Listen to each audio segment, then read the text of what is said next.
Welcome to your Barbados Today Evening News Update for Wednesday, May 15. So glad you can join us. I'm Fernella Wedderburn. Our top story, a 13-year-old girl died tragically around 1:45 this afternoon. Christina Reed of Gemswick St. Philip drowned at the Pierhead Beach just off Bay Street. The Springer Memorial student was in the company of two friends when she got into difficulty. She was taken to the Queen Elizabeth Hospital and was pronounced dead on arrival. Police are continuing investigations.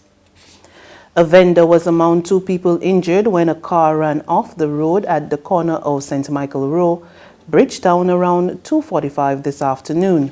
Both were taken to the Queen Elizabeth Hospital for treatment. Police are also continuing investigations into that matter.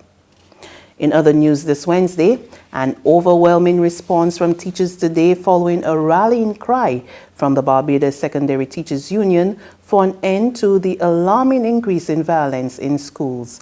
Dozens assembled at the Solidarity House this afternoon around 1 p.m., eager to shed light on a situation which they believe is spiraling out of control. BSTU President Marianne Redman provided alarming insight into the experiences of some teachers. The guard knew this face from another school, and this student had the design in the eyebrows. So he said to the student, "Are you sure you're a student here?" He said, "Yes." The guard, doubting him, took him to the office. On searching the bag, the boy had two machetes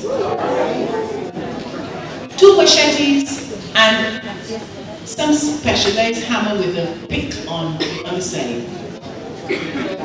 Now, what was also found on the school premises yesterday, behind the whiteboard, were two knives. She also provided teachers with 13 recommendations compiled by the union to help them better respond to violence ahead of meetings over the weekend with the Prime Minister and the Minister of Education. We know that when these types of incidents occur, no learning can take place. School is essentially finished for the day. There can be no learning without discipline. We know that. And to be able to do our jobs, we have to take back these schools, and we have to be allowed to take them back. The bleeding has stopped, and from all indications, the ailing Barbados economy is on a sure path to recovery. This declaration today came from Prime Minister Mottley, who said that all the economic indicators were pointing in the right direction following measures taken by her almost one-year-old administration. However, she stressed that the private sector, labor movement, and all households must play a part in the ongoing transformation process. Mottley was addressing the annual luncheon of the Barbados Employers Confederation at the Lloyd Erskine Sandiford Center on Wednesday. But we have now to do the operation that allows for the transformation of the country's circumstances, the transformation of the workers' circumstances, the transformation of the owners of capital and employers' circumstances. To news from the Senate now, Senator Caswell Franklin blasted the government's decision to hire the financial advisory firm White Oak. In a heated debate, the outspoken opposition senator charged that the government did not carry out due diligence, and he insisted someone should step down. We rush and do things, and when we do these things, we hope that it happens, but don't notice. This company should be operating in Barbados. Fly-by-night company. That is, mind you, it was in a situation where it would have been struck off in England in 2018. While that is happening, we are bringing them to Barbados and giving them contracts, or giving them a contract 3 or 4 days after the government was in place, without the necessary due diligence. We don't know, nobody in Barbados knew who White Oak was. Maybe one or two, but they didn't tell us. And there were two people. White Oaks in the beginning, two people. They promised the opposition that we will get the opportunity to interview White Oaks when they come back to Barbados. They come and they left, they come and they gone, and they never told the opposition anything. We had that assurance from the Prime Minister that they would allow the leader of the opposition and his two senators to speak to White Oak. Right? We haven't gotten that chance yet. Government Senator, Minister of Innovation, Science and Smart Technology, Kay McCarney, however, rebutted, suggesting Franklin's comments were out of line.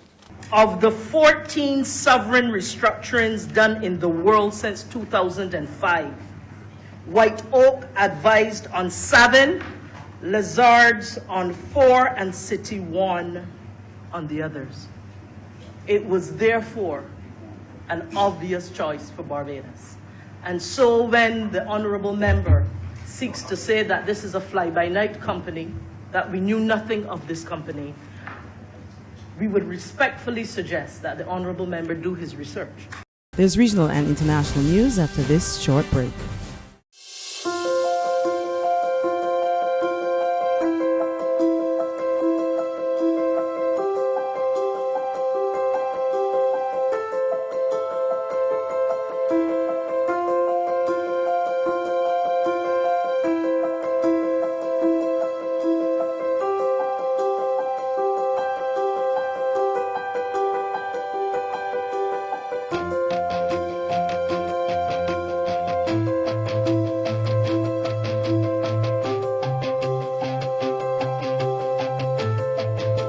Barbados Today, news you can trust.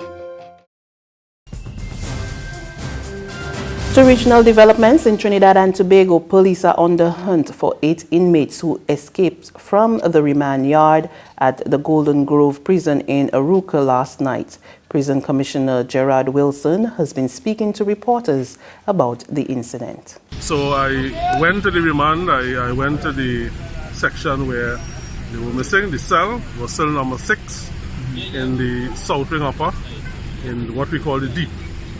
When I looked in, I observed a hole to the left upper corner of the cell, very small hole, so that, and I would have mentioned to someone else before that sometimes inmates they starve themselves for a while, so they're able to make good their escape through small spaces.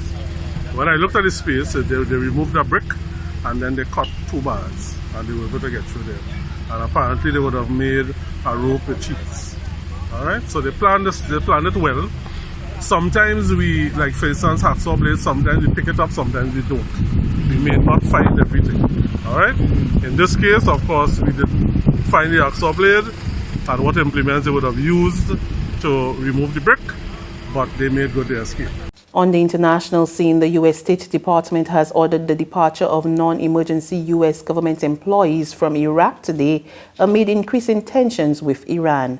Senior State Department officials defended the move as a prudent step amid what they say is an imminent threat from Iran. More in this CNN report. So this is substantial, and this comes, of course, at the same time that the U.S. has sent additional military resources to the region. It's increased its troop posture there, putting them on high alert. The U.S. believes that Iran-backed militias and other Iran-backed groups could pose a threat and may be actively planning threats against U.S. assets in the region as well as U.S. allies. Now, the U.S. disputed what we heard just yesterday from the deputy commander of forces there, who is British, saying that in Iraq they don't see any additional threats from Iran-backed groups. But the U.S. military insists that they do. Also, it emerged this week that the U.S. considered that White House officials and military officials looked at the possibility of sending more than 100,000 troops to the region. And that's news. But for the very latest, visit our website at www.barbadostoday.bb. You can also subscribe to our e-paper, email updates, or like us on Facebook, and sign up for our breaking news alerts via WhatsApp. We're also on Izumi Media and bus terminals, as well as screenplay at supermarkets and gas stations near you. And you can also hear us on Mix 96.9 FM and Capital Media HD 99.3 FM. I'm Fernella Wedderburn. Good evening.